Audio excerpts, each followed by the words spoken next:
പേടിയാണ്, പുറത്തേക്ക് ഇറങ്ങാൻ പറ്റണില്ല. നാണം ഉണ്ടോടാ നിനക്ക് ആ പെണ്ണിന്റെ പുറകെ വൃത്തിയോട് പറയാൻ? അത്രക്ക് നാട്ടിച്ച് കിടക്കുകയാണ് കേസ്. ബന്ധുക്കള് വരെ എന്നെ പറ്റി മോശമായിട്ട് യൂട്യൂബിലും ഫേസ്ബുക്കിലും ഇൻസ്റ്റാഗ്രാമിലും ആൾക്കാർ നാറ്റിക്കുകയാണ്.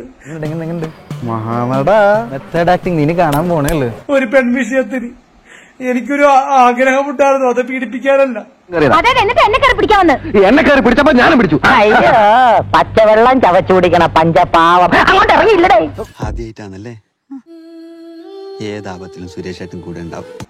ഒന്ന് ഡാൻസ് കളിക്കാനും ഒന്ന് അഭിനയിക്കാനും. ഞാൻ നിന്നെ എന്താ ചെയ്തത്? അതെല്ലാവർക്കും അറിയാവുന്നതല്ലേ.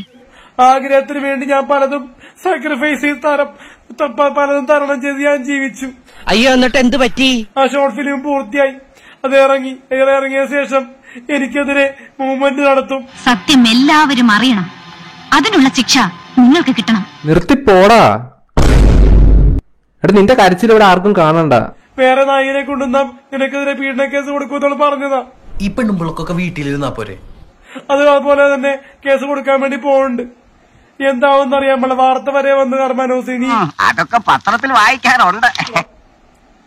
ഒരാളുടെ പേരിലാണെങ്കിൽ കുഴപ്പമില്ല. ഞാൻ റൈറ്റ്, അഭിലാഷ് ആട്ടയം, സന്തോഷ് വർഗി, അങ്ങനെ പലരുടെ പേര് പറയുന്നുണ്ട്. സന്തോഷ് വർഗി എന്നെ പറ്റിയും കുറ്റം പറയുന്നുണ്ട്. എടോ, താൻ ആ പെണ്ണിനെ പീഡിപ്പിച്ചെന്ന് കേട്ട് നേരാണോ? ചേട്ടൻ എന്ത് തോന്നുന്നു?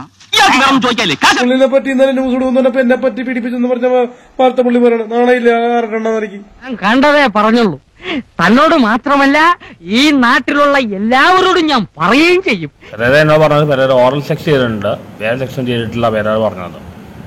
തനിക്ക് എന്തൊരു നടന്മാരെ പറ്റി കുറ്റം പറയാം, എന്നെ പറ്റി പറയണതിന്.